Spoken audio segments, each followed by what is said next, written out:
اللہ تعالیٰ فرماتا ہے قیامت کے دن کا منظر، کیسے قیامت قائم ہوگی۔ وَنُفِخَ فِي الصُّورِ فَصَعِقَ مَنْ فِي السَّمَاوَاتِ وَمَنْ فِي الْأَرْضِ إِلَّا مَنْ شَاءَ اللَّهُ، سور پھونکی جائے گی۔ ہوگا یہ کہ ایک وقت آئے گا اس کا جب دنیا اینڈ ہونے والی، ختم ہونے والی ہے۔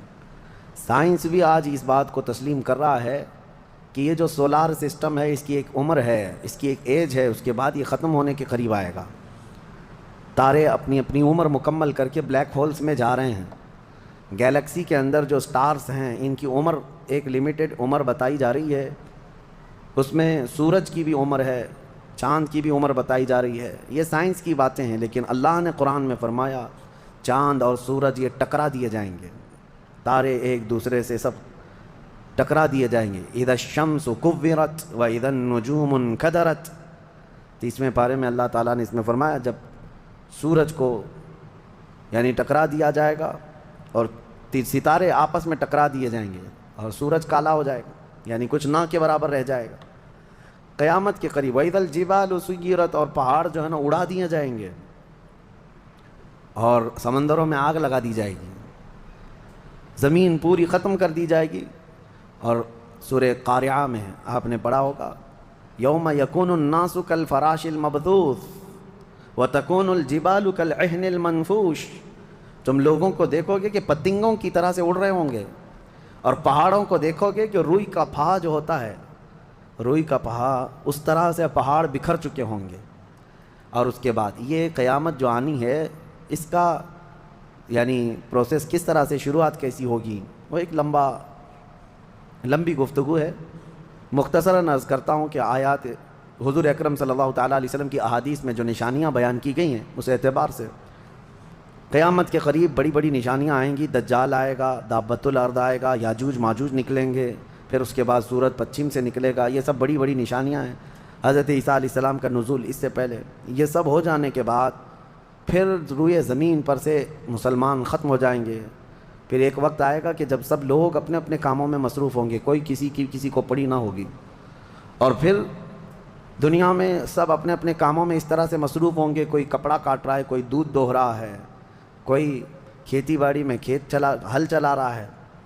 اللہ تعالیٰ قرآن میں فرماتا ہے کہ تم دیکھو گے ان زلزلۃ الساعۃ شیء عظیم یوم ترونھا تذہل کل مرضعۃ عما ارضعت وتضع کل ذات حمل حملها، اچانک ایک سور کی آواز آئے گی۔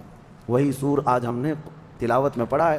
اسرافیل علیہ السلام اللہ کے ایک فرشتے ہیں، ایک باجے کی شکل کی چیز وہ لے کر کھڑے ہیں، وہ بجانا شروع کریں گے۔ شروع میں دھیمی دھیمی آواز آئے گی اور یہ آواز بڑھتی چلی جائے گی یہاں تک کہ یہ آواز اتنی سخت ہو جائے گی کہ جو جہاں تھا وہیں کھڑا رہ جائے گا۔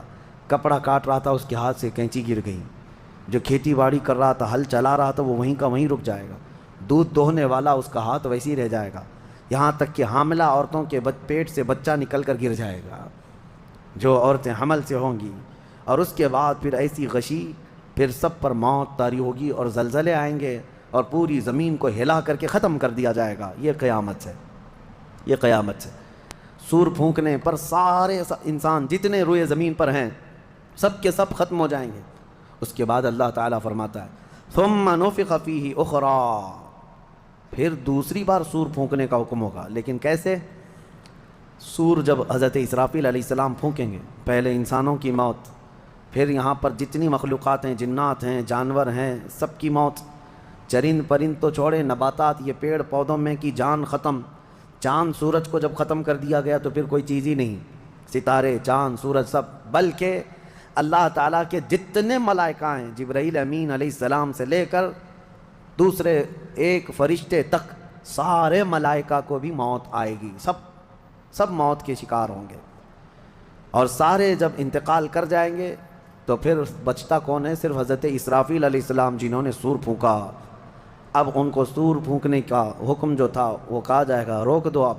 پھر اللہ تعالیٰ حضرت اسرافیل علیہ السلام کو بھی موت طاری کرے گا، اور روح نکالنے والا فرشتہ کون ہے؟ ملک الموت اسرائیل علیہ السلام۔ اب تک یہ سب کی روح نکال چکے ہوں گے، اور پھر اللہ تعالیٰ اسرائیل علیہ السلام کی بھی روح نکال دے گا۔ اسرائیل جو سب کی روح نکالتے ہیں ان کو بھی موت ہے، ان کو بھی موت ہے۔ اور پھر ہم نے پڑھا کل شیء ہالک الا وجہہ، ہر شے فنا ہو جائے گی سوائے رب العالمین کے. کل من علیہا فان ویبقى وجہ ربک ذو الجلال والاکرام. جو کچھ بھی ہے سب فنا ہو جائے گا, تمہارے رب کی ذات صرف باقی رہے گی, کوئی نہیں باقی رہے گا. پھر جب مولا کی مرضی ہوگی رب تبارک و تعالیٰ دوبارہ اسرافیل علیہ السلام کو اٹھائے گا. اسرافیل علیہ السلام دوبارہ اٹھیں گے اور پھر ان سے کہا جائے گا دوبارہ سور پھونکو, پھر سے پھونکو. اب جب دوبارہ حضرت اسرافیل علیہ السلام سور پھونکیں گے تو یہ زندگی کا سور ہے. پہلے والا یہ نفخہ اولا اس کو کہتے ہیں, وہ موت کا تھا, اور نفخہ ثانیہ حیات کا ہے, زندگی کا ہے. اب رب تعالیٰ نے جو وعدہ فرمایا تھا کہ ہم تمہیں موت کے بعد دوبارہ اٹھائیں گے, یہ وعدہ اس وقت پورا ہوگا. اب دوسرے مرتبہ جب سور پھونکنا شروع کرتے ہیں اسرافیل علیہ السلام, کتنے انسان آئے گئے آدم علیہ السلام سے لے کر قیامت تک, سب وہ زمینوں میں جہاں کہیں ہوں گے. کسی کو جلا کر ختم کر دیا گیا ہو, کسی کو جانور کھا گیا ہو, کسی کو پانی میں ختم کر دیا ہو, کسی بھی طرح سے, لیکن مولا تعالیٰ سب کو اٹھانے والا ہے. لیکن فرمایا حدیث پاک میں ہے کہ یہ دوسری سور پھونکنے کے بعد سب سے پہلے روئے زمین پر جو اٹھیں گے وہ محمد رسول اللہ کی ذات. میرے آقا صلی اللہ تعالیٰ علیہ وسلم فرماتے ہیں میں اپنی قبر سے اٹھوں گا سب سے پہلے, اور محشر کے میدان کی طرف جو حضور جائیں گے تو فرماتے ہیں حضور صلی اللہ علیہ وسلم اٹھیں گے, ان کے بعد ابو بکر صدیق, ان کے بعد عمر فاروق رضی اللہ تعالیٰ عنہ, پھر ساری کائنات کو اللہ اٹھائے گا. اور جب رسول کریم صلی اللہ تعالیٰ علیہ وسلم فرماتے ہیں میں میدان قیامت میں اس حال میں آؤں گا کہ میرا ایک ہاتھ ابو بکر کے کندھے پر ہوگا, دوسرا عمر ابن خطاب کے کندھے پر ہوگا. یقیناً وہ اس دن کے دولہا ہے. قیامت کا منظر ہے جب رسول کریم صلی اللہ تعالیٰ علیہ وسلم تشریف لائیں. اور اس کے بعد رب تعالیٰ نے فرمایا, سورہ زمر میں 2 آیتیں آئی ہیں, وَسِيقَ الَّذِينَ كَفَرُوا إِلَى جَهَنَّمَ زُمَرًا. اب جو کفار تھے ان سب کو کھینچ کر کے لایا جائے گا میدان قیامت میں. پہلے تو میں آپ کو بتا دوں پوری تفصیلات قیامت کے میدان میں, اس کے بعد ان آیتوں کی تفسیر پر آتا ہوں. پھر جب سب کو اٹھا دیا گیا تو ایک زمین ہوگی. اب وہ زمین کہاں ہوگی وہ اللہ بہتر جانتا ہے کس جگہ, کیونکہ یہ زمین ہے ہی نہیں, یہ آسمان ہے ہی نہیں, تو پھر اس وقت بنے گا کیا یہ اللہ ہی بہتر جانے. کہاں بنے گا, کس طرح بنے گا, اس میں ہم نہ سوچ سکتے ہیں نہ مثال دے سکتے ہیں. اب آپ مجھے بتاؤ, یہ جو زمین جس پہ آپ بیٹھے ہیں یہ ختم ہونے والی, کیا رہے گا نیچے؟ آسمان جو دکھ رہا ہے یہ بھی ختم ہونے والا ہے, پھر کیا رہے گا اوپر ہمیں نہیں معلوم. لیکن اللہ کریم ایک زمین بنائے گا جس کے متعلق کہا گیا وہ تانبے اور پیتل سے بنی ہوئی ہوگی, یہ مٹی والی زمین نہیں. اور پھر اس کے بعد سورج کو پھر دوبارہ زندہ کیا جائے گا اور سورج کو سب کے سروں پر لا کر کھڑا کر دیا جائے گا. اب وہ زمین اور جس میں سارے انسانوں کو جمع کر دیا گیا ہے, آپ اندازہ کریں وہ زمین میں نہ کوئی عمارت ہوگی نہ درخت ہوگا, وہ بالکل فلیٹ زمین ہے, صرف میدان ہی میدان ہے. ایسا نہیں ہے کہ یہاں پر کوئی میدان اور تھوڑی دور کے بعد کوئی عمارت دکھے گی یا کوئی درخت دکھے گا یا کوئی پہاڑ, نہیں, کچھ نہیں, صرف سیدھی زمین. اسی لیے کہ وہاں تم 500 سال بھی اس میدان میں بھاگتے رہو گے تو سائے کے لیے ایک پتا بھی نہیں ملے گا, ایک پتا بھی نہیں, کہاں سایہ حاصل کر سکو. لیکن کچھ خوش نصیبوں کے لیے اللہ نے فرمایا کہ عرش کا سایہ انہیں اللہ عطا فرمائے گا. وہ کون لوگ ہیں؟ ان میں کئی لوگ ہیں, جس میں سے ایک ہی میں بتاتا ہوں, رجل تعلق قلبه بالمساجد. وہ ایسا آدمی جس کا دل مسجدوں میں لگا ہوا ہے, قیامت کے دن اسے اللہ عرش کا سایہ عطا فرمائے. آپ کی نماز ہو گئی, بیٹھے کیوں ہیں؟ نماز ہو گئی, نماز کے بعد چلے جانا چاہیے, لیکن تمہارا دل مسجد میں لگا ہوا ہے. انہی لوگوں کی فضیلت میں ہے جب قیامت کے دن کوئی سایہ نہ ہوگا, ان لوگوں کے لیے اللہ عرش کا سایہ عطا کرے گا. اب یہ جو سارے لوگ جمع ہوں گے, کسی کو کچھ پتہ نہیں کہ ہونا کیا ہے, کسی کو نہیں پتہ کہ کیا ہونا ہے. نفسا نفسی کا عالم ہے اور سب ایک دوسرے کو تک رہے ہیں. اب یہی مسئلہ ہے کہ سارے لوگ وہاں پہ کفار بھی ہوں گے, مشرکین بھی ہوں گے, جتنی امتیں پہلے آئی تھی وہ بھی ہیں, انبیاء بھی ہیں, اولیاء بھی ہیں, صلحاء بھی ہیں, صحابہ بھی ہیں, علماء بھی ہیں, سب ہیں. لیکن کسی کو کچھ سوچتا نہیں کہ کیا کیا جائے. یہی بے خبری سے پوری مخلوق جو ہے انبیاء کے پاس جاتی ہے. انبیاء میں سب سے پہلے ابو البشر سیدنا آدم علیہ السلام سے کہتے ہیں سارے لوگ, آپ تو ہم سب کے باپ ہیں, ہمارے لیے اللہ کی بارگاہ میں سفارش کریں کہ کچھ ہمارے متعلق کیا حکم ہے وہ پتہ چل جائے, ہمیں کہاں جانا ہے, جنت میں یا دوزخ میں, یہ ابھی پتہ چل جائے, حساب بھی نہیں شروع ہو رہا ہے. تو آدم علیہ السلام نے فرمایا, وہ فرمائیں گے کہ اے لوگوں جاؤ, اس لیے کہ مجھے ڈر ہے اللہ کریم کی بارگاہ میں, میں نے جنت میں وہ ممنوع شجر کا جو پھل کھا لیا تھا، مجھے آج بھی اس کا احساس ہے کہ کہیں رب تبارک و تعالیٰ مجھے اس پر عتاب نہ فرما دے، جاؤ کسی اور کے پاس۔ جتنے نبیوں کے پاس یہ قوم جاتی تھی وہ انبیاء کرام ہی کہتے آج ہمیں خوف ہے اللہ کریم کی بارگاہ میں، وہ قہار ہے، وہ جبار ہے۔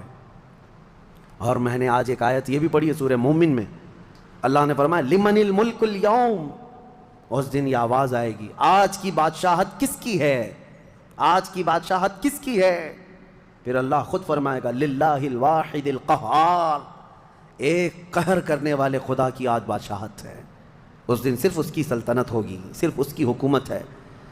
انبیاء ملائکہ سب ڈرے ہوئے ہیں، پتہ نہیں برسوں یہ قوم گھومتی رہے گی مخلوق۔ عیسیٰ علیہ السلام فرمائیں گے کہ اے لوگو جاؤ محمد رسول اللہ کے پاس، آج وہ تمہاری سنیں گے اور اللہ ان کی سنے گا۔ پوری مخلوق جب نبی کریم صلی اللہ علیہ وسلم کے پاس آتی ہے تو نبی پاک صلی اللہ تعالیٰ علیہ وسلم فرماتے ہیں ہاں میں اسی کے انتظار میں ہوں۔ پھر حضور صلی اللہ علیہ وسلم سجدے میں گرتے ہیں اور اللہ کو منانے لگتے ہیں کہ مولا ہے تو تیرے بندے، تو حساب تو شروع فرما۔ اس کو کہتے ہیں شفاعت کبریٰ۔ یہ کیا ہے شفاعت کبریٰ؟ بڑی شفاعت، یہ سب کے لیے، کافروں کے لیے، مشرکوں کے لیے، سب کے لیے۔ یعنی حضور کی پہلی شفاعت کس کام کی تھی؟ کہ اللہ حساب تو شروع کرے، یہ شفاعت کبریٰ ہے، حساب شروع کرے مولا تعالیٰ ساری انسانیت کے لیے۔ حضور جب سجدے میں گرتے ہیں اللہ کریم فرماتا ہے ارفع رأسک یا محمد۔ حضور نے یہ فرمایا ہے کہ اس دن میں سجدے میں ایسی ثنا اور ایسی حمد بیان کروں گا اللہ کی جو آج تک کسی نے نہیں بیان کی ہوگی، اور اسی دن مجھے اللہ وہ تلقین بھی فرمائے گا۔ اور جب حضور ثنا کر رہے ہوں گے اللہ فرماتا ہے ارفع رأسک یا محمد، اے محمد صلی اللہ علیہ وسلم اپنا سر اٹھائیے، آپ مانگیے آپ کو دیا جائے گا، آپ پوچھئے آپ کو جواب دیا جائے گا۔ یہ پہلا سوال ہے اللہ کی بارگاہ میں قیامت کے دن، اور پہلا جواب ہے، باقی کسی بندے کو کوئی جواب نہیں تھا۔ اللہ کی بارگاہ میں حضور نے جب یہ عرض کیا تو رب تعالیٰ فرماتا ہے ملائکہ کو جس کی ڈیوٹی تھی، جس کا کام تھا کہ میدان قیامت میں میزان عمل لگا دیا جائے، حساب و کتاب ہوں، سب کے نامہ اعمال ان کے ہاتھوں میں دیے جائیں، سب کو پڑھنے کا حکم دیا جائے۔ اب حساب کا آرڈر آ گیا، حکم آ گیا تو لوگ تھوڑی راحت کی سانس لیتے ہیں کہ چلو حساب شروع ہونے والا ہے، لیکن ابھی اتنا آسان نہیں ہے، اتنا آسان نہیں۔ اب فرشتے لا رہے ہیں سب کے اعمال نامے، لوگوں کو ایسا لگتا ہے اعمال نامہ یہ 4 پنے کا ہوگا، ہاں جیسے ایگزام پیپر میں فل شیٹ A4 سائز کی شیٹ لے کر کے بیٹھتے ہیں۔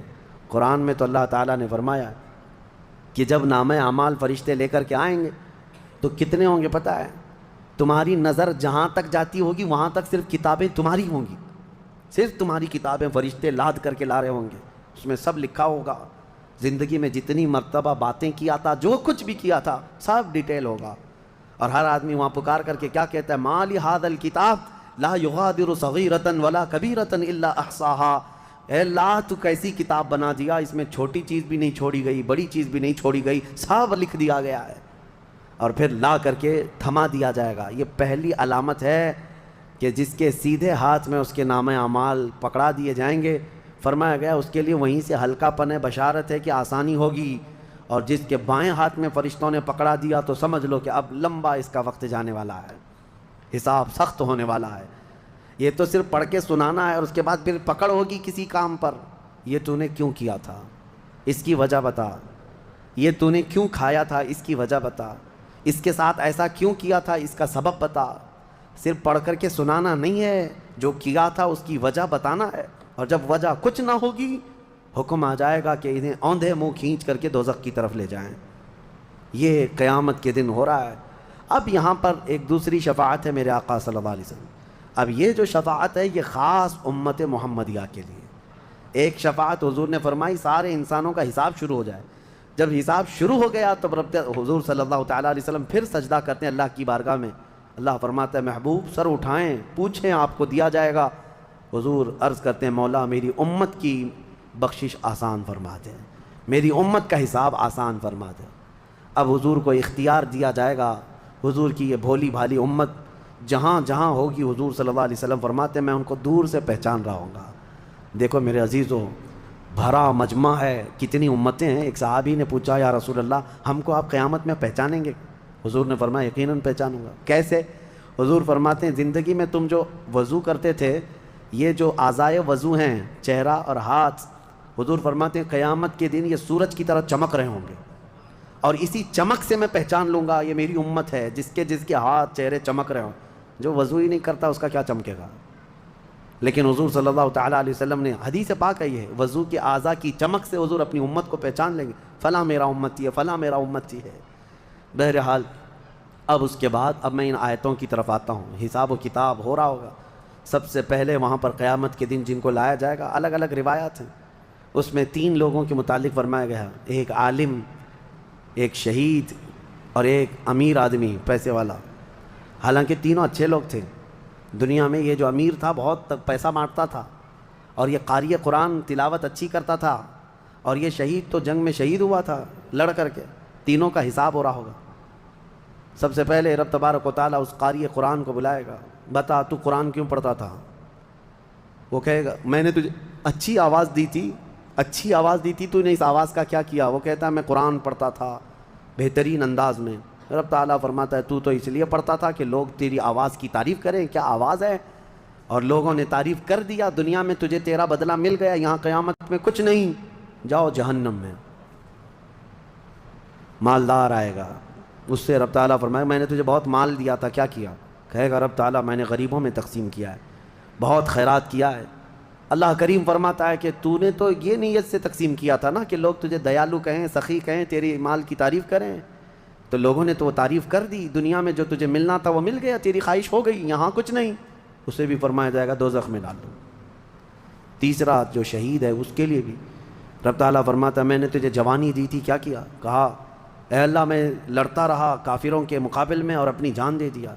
فرماتا ہے رب تعالیٰ کہ تو یہ سوچتا تھا نا کہ لوگ تیری بہادری کی تعریف کریں، لوگ تجھے بطل جلیل کہیں، مجاہد کہیں، تو یہ لوگوں کی تعریف سننے کے لیے کرتا رہا۔ اگر تیری یہی خواہش تھی اور لوگوں نے تیری تعریف دنیا میں بہت کر دی، اب یہاں تیرا کچھ نہیں ہے، اسے بھی دوزخ میں بھیج دیا جائے۔ یہ ریاکاری ہے۔ یہ پہلا حساب جن لوگوں کا ہونے والا ہے، یہ 3 لوگوں کے بارے میں حدیث پاک میں ہے۔ پھر میرے آقا صلی اللہ علیہ وسلم فرماتے ہیں قیامت کے میدان سے اس وقت تک کوئی پیر ہٹا نہیں سکتا جب تک اللہ 5 سوالات نہ کر لے۔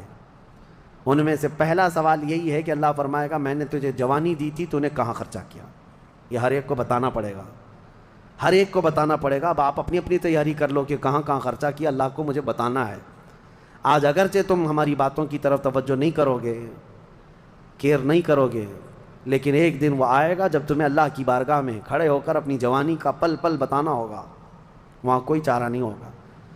وہی اب آیت کریمہ ہے وَسِيقَ الَّذِينَ كَفَرُوا إِلَى جَهَنَّمَ زُمَرًا حَتَّى إِذَا جَاءُوهَا فُتِحَتْ أَبْوَابُهَا وَقَالَ لَهُمْ خَزَنَتُهَا۔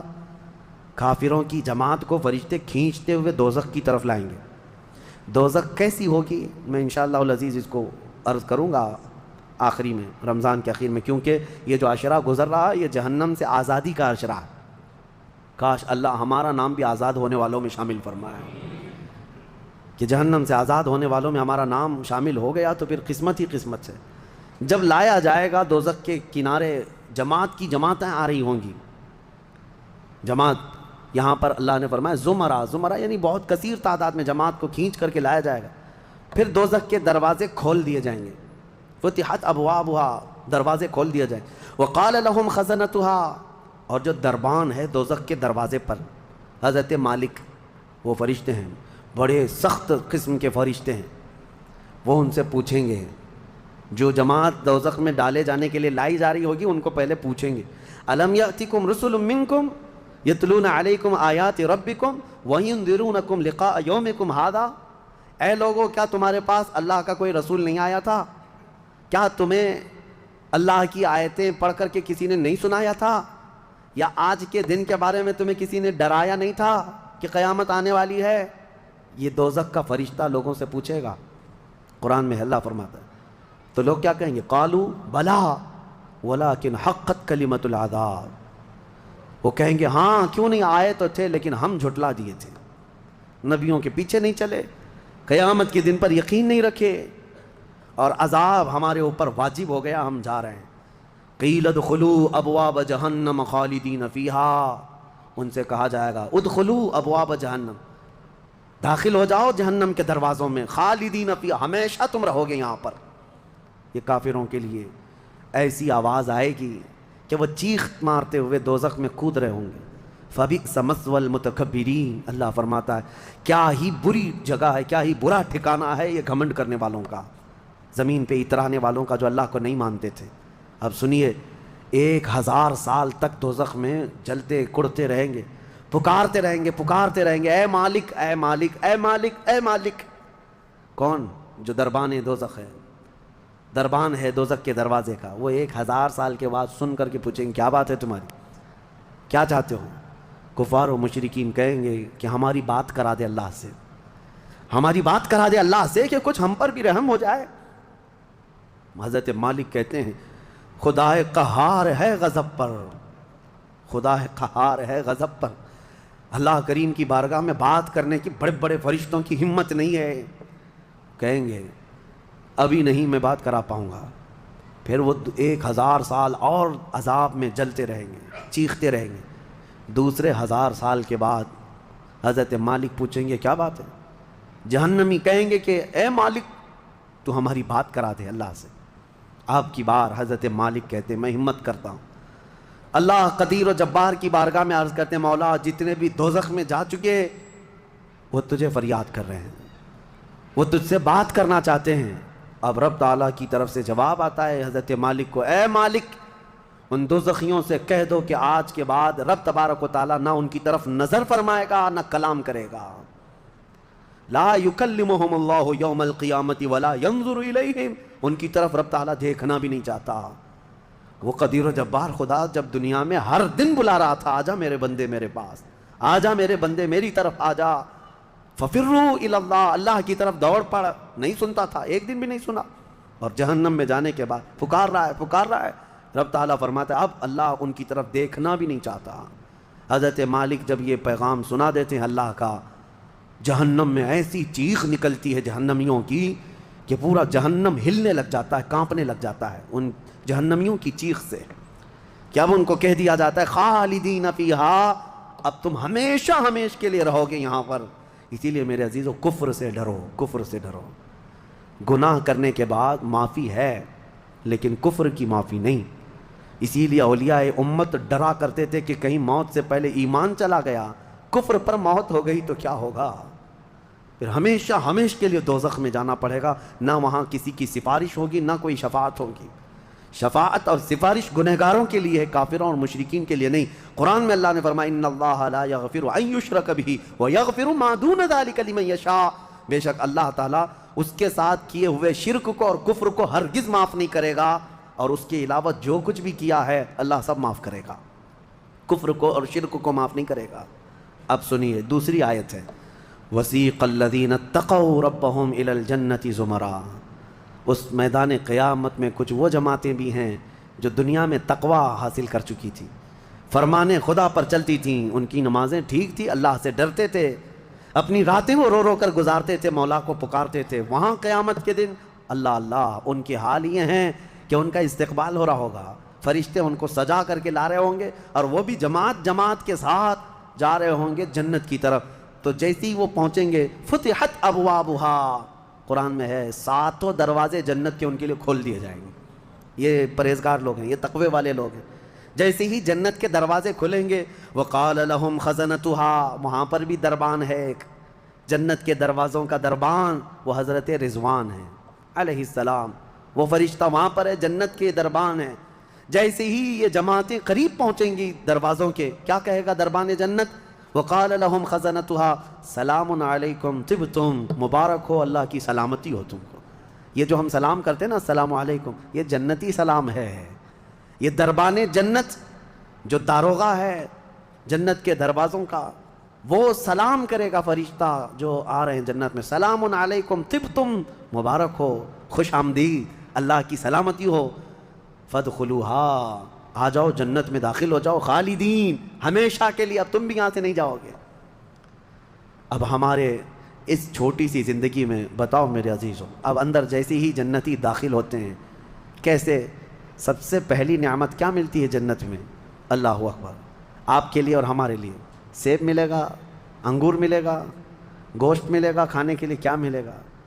میرے عزیزوں، سب نعمتیں اپنی جگہ پر، لیکن فرمایا گیا جنتی جیسے ہی جنت میں پہلا قدم رکھتا ہے محمد الرسول اللہ کھڑے ہوں گے، میرے آقا صلی اللہ تعالیٰ علیہ وسلم ہوں گے اپنے امتیوں کے استقبال کے لیے۔ اس سے بڑی نعمت کیا ہے میرے عزیز؟ جنت میں داخل ہو جانے کے بعد اب سورہ واقعہ جب آپ پڑھیں گے تو جنت کا اس میں تذکرہ ہے۔ اللہ نے فرمایا ثلۃ من الاولین وقلیل من الآخرین علی سرر موضونۃ متکئین علیہا متقابلین۔ وہاں دیوان لگائے ہوں گے، بڑے بڑے محلات ہوں گے جن کی ایک اینٹ سونے کی، ایک اینٹ چاندی کی بنائی ہوگی، پورے زمین پر جو گھاس ہوگی وہ زعفران سے بھی زیادہ ملائم۔ اور اللہ نے کتنی جگہ قرآن میں فرمایا جنات تجری من تحتها الانہار، ایسے باغیچے جن میں نہریں بہہ رہی ہوں گی، اور ایسی نہریں جن کا پانی دودھ کی طرح سفید، شہد سے زیادہ میٹھا اور ٹھنڈا، یہ ٹھنڈے میٹھے پانی کی نہریں جس کو کوثر اور سلسبیل کہا گیا ہے، یہ جنت کے باغیچوں سے ہو کر گزر رہی ہوں گی۔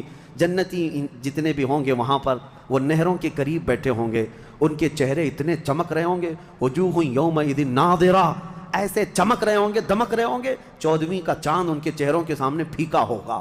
یہ جنتیوں کے چہرے ہوں گے، اور وہ اپنے جب جنتی محل میں جائیں گے، ایک محل سامنے ہوگا، دوسرا محل ادھر ہوگا، آمنے سامنے جنتی باتیں کرتے ہوئے بیٹھیں گے۔ یہ قرآن پاک میں اللہ نے فرمایا ان کی خدمت کے لیے غلمان، لڑکے بھی ہوں گے، حوران جنت، وہ جنتیوں کی خدمت کے لیے ان کی بیویاں وہاں پر بنائی جائیں گی، وہ اتنی حسین و جمیل خوبصورت ہیں کہ جنتی کے لیے آج تک نہ ویسی خوبصورتی یا حسن دنیا میں کسی نے سنا ہے نہ دیکھا۔ یہ حوران جنت ہر جنتی کو دی جائیں گی۔ اب اس کے بعد جنت میں پہنچ جانے کے بعد تمہارے لیے کیا نہیں ہوگا؟